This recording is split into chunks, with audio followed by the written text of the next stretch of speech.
Naam, upande mwingine ni pamoja na kijana wakiwa hapo kwenye room kana kwamba kuna jambo linaenda kutendeka as soon as possible.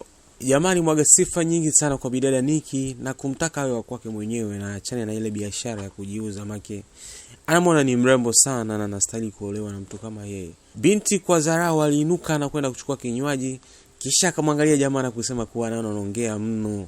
Unaongea sana mpaka unakera yani. Kwa hiyo sasa mimi naondoka. Ukimaliza maneno yako, ukimaliza kuongea utaniita. Jamaa alijaribu kumuita sana ila ndo imeisha hivyo mzee baba. Upande mwingine Nikki akiwa amekaa na rafiki yake ambaye anaitwa Melody, alikuwa anamsimulia kuhusu ufunguo wa gari ambao baba aliuchukua na hataki kumrudishia kabisa yani. Waliongea sana huku Nikki akikazia kauli yake kuwa hawezi kufanya kazi kwenye kampuni ya babake kamwe. Hataki kuwa kabisa chini ya mamlaka ya babake. Anataka awe na maisha yake ambayo anajitegemea. Anataka kuwa mwanamitindo. Hataki kufuatiliwa kwenye kila hatua kama ilivyo kwa dada yake. Braza upande mwingine aliandaa safari kwa ajili ya vacation na mpenzi wake Madina. Akabook tiketi ya ndege pamoja na hotel ambayo wangefikia kwa ajili ya hiyo trip yao. Akawa amemvutia waya mpenzi wake Madina kwa mara ya kwanza kupokea kabisa. Jamaa anauliza kwa nini hakoti simu yangu huyu demu? Shida nini? Mara ghafla binti amegeuka kwa yupo busy sana na kazi, kwa hiyo hawezi kuelekea huko ambako walipanga kuondoka. Jamaa kahuzunika sana. Hii ni relationship without affection. Kwa nini? Kwa nini kila siku inakuwa hivi? Ni ya kikatili sana hii relationship. Kwa nini sasa? Binti yupo busy na kazi kila siku, hususan kila muda jamaa anapomhitaji anasema this is too much. Nimechoka kabisa na hii hali mimi. Maana kila nikimhitaji binti analeta maneno mengi sana, analeta vizingizio vingi sana vya kazi. Ana kampuni ndio, lakini na mimi nina kampuni. Mbona mimi nina muda sana na mpenzi wangu? Mbona mimi natenga muda kwa ajili ya mpenzi wangu? Kwa nini sasa yeye ashindwe? Brother aliamua kumpigia rafiki yake ambaye anaitwa Melody na kumtaka aje nyumbani kwake kwa ajili ya maongezi na upo razi kulipa muda wake ni mradi tu aongee, maana yupo very stressful. Melody alimuuliza jamaa kuwa upo vizuri kweli? Naona kama unaongea kana kwamba kuna kitu kimekukuta. By the way, mimi nipo busy sana na siwezi kuja, ila kuna rafiki yangu ambaye anaweza kuja yeye. Maana mimi nipo busy sana, sidhani kama anaweza nikaja huko. Kwa hiyo naomba unitumie address ya nyumbani ili aweze kuja, alafu usisahau kumlipa pesa zake kama walivyosema. Sawa? Alipofika kwa mshikaji ndo kwanza amemkuta jamaa anachanganikiwa balaa. Haelewi kabisa na stress za mpenzi wake Adina. Kwa hiyo anapiga mitungi tu. Ameamua kumwambia bidada kuwa nimemwambia Melody kuwa nataka mtu aliye serious ili tuwezi kuongea bana. Cha kushangaza ananiletea mtu ambaye simuelewi. Bidada alinuka na kwenda kumnyang'anya ile chupa la pombe na kudai kuwa kiasi ulichokunywa kimetosha bana. Jamaa ndo kwanza anazidi kumtusi bidada Nikki na kungangania chupa yake ya pombe kwa kimfukuza na mwake. Kuliko kunipunguzia stress wewe ndio kwanza unakuja kuniongezea stress wewe. Wewe mwanamke wa aina gani wewe? Bahati mbaya jamaa akawa amedondoka kabisa, ni I'm very sorry. Na baada ya mshikaji kuanguka, Nikki anamwambia kuwa unajua mimi ni mtoto wa nani mpaka unifukuze ndani mwako kama mbwa? Kijana anamwambia yeye alikuwa wewe ni nani? Hata ungekuwa mtoto wa rais kwangu wewe sio chochote kabisa, yani nasitaki ujitambulishe kwangu kwa wewe ni nani. Ila katika zile purukushani za kumlazimisha atoke ndani mwake, akawa amemshika vibaya sana na kumuumiza bidada Nikki. Siku nyingine baada ya pombe zake kuisha, alienda kumpa Nikki hai na kuappreciate kila alichokuwa anamfanyia jana. Kumbe kila alichokuwa anafanywa na Nikki jamaa alipenda sana. Sema akawa anajifanya kupretend kana kwamba hataki kabisa alichokuwa anafanywa na Nikki. Ila ukweli ni kwamba alipenda sana na kusamini uwepo wa Nikki jana kwenye nyumba yake. Katika namna nyingine kama hypocrisy. Na leo tena njiani akiwa anaelekea ofisini alipigiwa simu na mchumba wake Adina. Anamwambia naomba unisamehe sana baby. Nimekuwa mtu wa kukufanyia vitu vingi sana kila itopo leo. Alafu unatakiwa kuelewa kuwa shida sio mimi, bali kazi inanibana sana kiasi kwamba nakufanyia vitu vingi sana ambavyo kwa namna nyingine unatafsiri kama makusudi. Kwa hiyo naomba tu umuelewe na unipunguzie hukumu katika hili linalonisumbua isi. Jamaa anamjibu kwa dharau kuwa hamna shida, hamna noma kabisa. Na kuamua kukata simu moja kwa moja, yani hataki mazoea kabisa. Mwanamke anafanya vingi sana ambavyo jamaa hataki yani. Siku nyingine baada ya kuona jamaa alimkatia simu, basi aliamua kuja mpaka kwake moja kwa moja. Ise amwombe msamaha ili ikiwezekana amridhishe tu, apunguze hasira zake, waishi kwa amani kama kawaida yao. Anamwambia mpenzi wake kuwa najua siku zimekuwa nyingi sana na kusumbua, ushanimisi sana right? Ila na mimi vile vile nimekumisi. Kwa hiyo ni kuahidi tu kwamba nitakuonyesha jambo ambalo litakufanya uongee kuwa uichagua mke bora na sio bora mke. Jamaa anaona maneno yake yani kama usumbufu tu, ananisumbua huyu. Maana always anazoea kuongea, mwisho anamuacha kabisa na kuondoka zake. Kwa hiyo kumwamini kwa maneno tu ni jambo gumu sana kwa jamaa, maana ndo kawaida yake hiyo. Kuongea sana, lakini sasa ikifika kwenye wakati wa vitendo, anajifanya ndo wa kwanza kuwa busy. Yeye ndo wa kwanza kuwa mfanya kazi, anasahau kama jamaa naye ana kampuni yake, lakini anapata muda kwa ajili ya Adina, ila Adina mwenyewe sasa kumsamini jamaa ndo hivyo. Jamaa anamwambia kuwa najua upo busy sana na kampuni ya babako, ila tambua kuwa na mimi pia nina kampuni yangu binafsi. Mbona napata muda sana kwa ajili yako? Mbona nikihitaji kuona au nikihitaji tuonane, mimi napanga muda kabisa, natenga muda na napunguza baadhi ya majukumu ili tuje tuonane. Kwa nini ushindwe sasa wewe? Au ni kazi gani ya kila siku kila muda yani tushakuwa pamoja ndio unapigiwa simu za ofisi? Demo anamwambia tusiongee sana baby, naomba tu tuingie ndani chumbani so that I may show you how sorry I am. Waliamua kujitupa moja kwa moja kile ndani.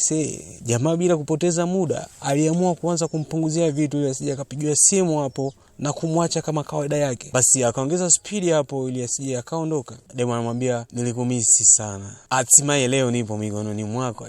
Hii ndio inaitwa Vodacom kazini kwako. Ile jamaa anaparamia tambo kama kawaida yake, simu ikaring kutoka kwa babake. Baba anamwambia kuwa Adina, unasahau kuwa presentation ili kesho, kwa hiyo unatakiwa kujiandaa haraka iwezekanavyo. Baada ya kukumbuka, alinuka moja kwa moja na kutaka kumwacha jamaa kwa mara nyingine tena. Hii imetokea zaidi ya mara 5 sasa. Kila anapotaka kunyanyua chuma mara anaishiwa pawa moja kwa moja. Nani alaumiwa?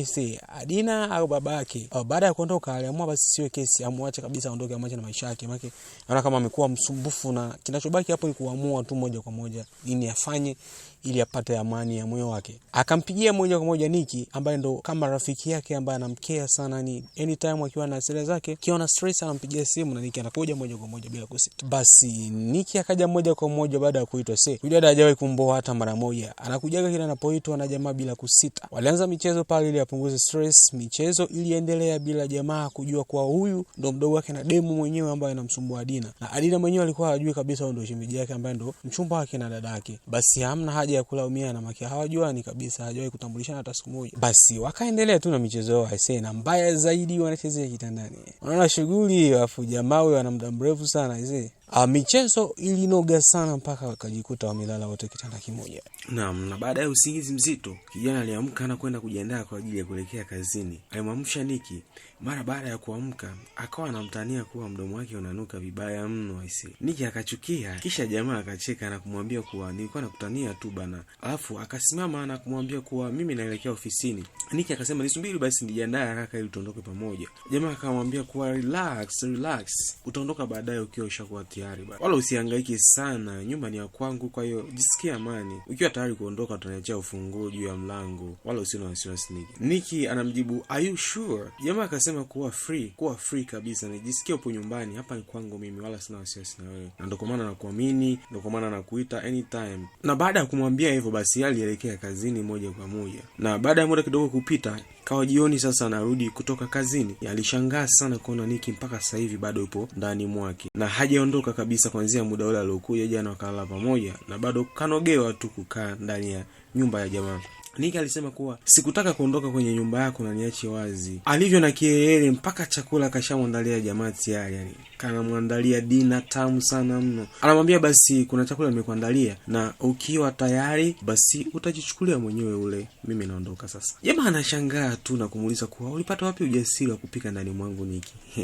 Nikki alitabasamu tu na kuondoka zake. Jamaa alibaki na mshangao tu. Nikki alipofika kwa Melody alianza kumpompea the way jamaa alivyo mstaarabu na romantic. Anasema nimeenjoy sana kulala naye mpaka asubuhi. Jamani ensambala, nilitamani na ila ndio hivyo hajaonyesha nia kabisa na mimi yani. Sijui yupoje yule. Upande mwingine ni Adina anajaribu kumshawishi mdogo wake kuhusu mpango aliofanya kule kwenye kampuni yao, wameboresha miundombinu, kwa hiyo anajaribu kumshawishi mdogo wake ili wafanye kazi pamoja.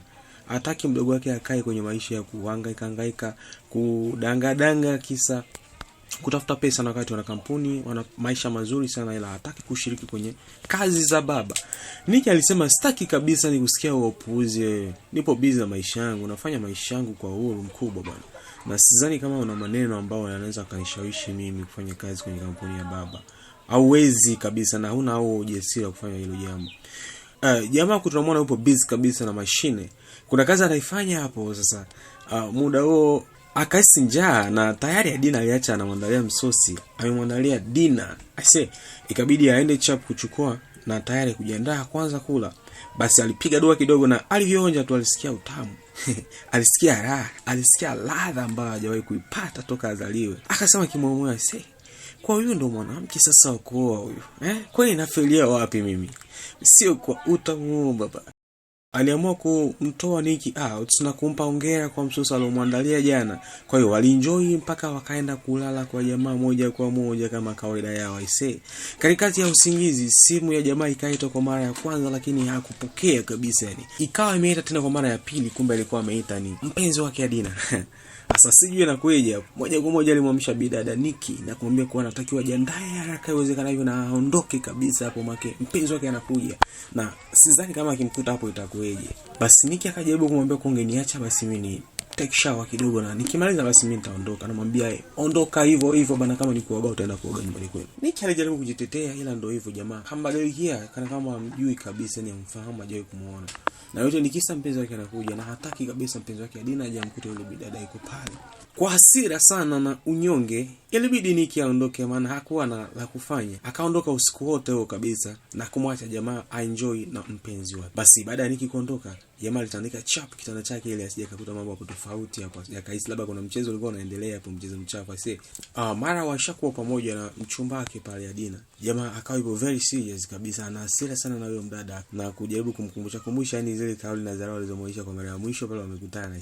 Binti alimwonyesha dharau sana kwa sababu haiwezekani kila siku aishakuwa kwenye gay tu. Bidada ndo anapigiwa simu kabisa ofisini, anaondoka moja kwa moja na mwacha jamaa kama alivyomkuta, tena anamwacha kwenye hali mbaya sana. Bidada alisema kuwa sorry, I'm very sorry. Ila jamaa alisema huwezi kuomba msamaha kila siku kwa makosa kukusudia yani. Mimi huwezi contest hivyo yani, unanichezesha game kama mtoto mdogo. Kila siku nakusudia kunifanyia matukio, unanipiga matukio alafu unakuja na stories zako ambazo zina maana. Maki hata nikikusamea muda huu tena baadaye utarudia kosa lile lile. Sasa story yako ina maana gani hapa? Binti alisema kwa mimi najua kinachokusumbua kwa sasa, kwa hiyo jaribu kwanza kunikisi. Nipige mabusu mengi sana. Baada ya jamaa kuambiwa hivyo, na ni kweli kabisa alishusha mabusu 1000 hapo, makisi mengi sana mno. Na baada ya kukisi basi akatabasamu. Binti akasema kimoyomoyo, mimi nilijua bana, najua kinachokusumbua ni nini. Basi nini kitakachoendelea katika episode inayofuata?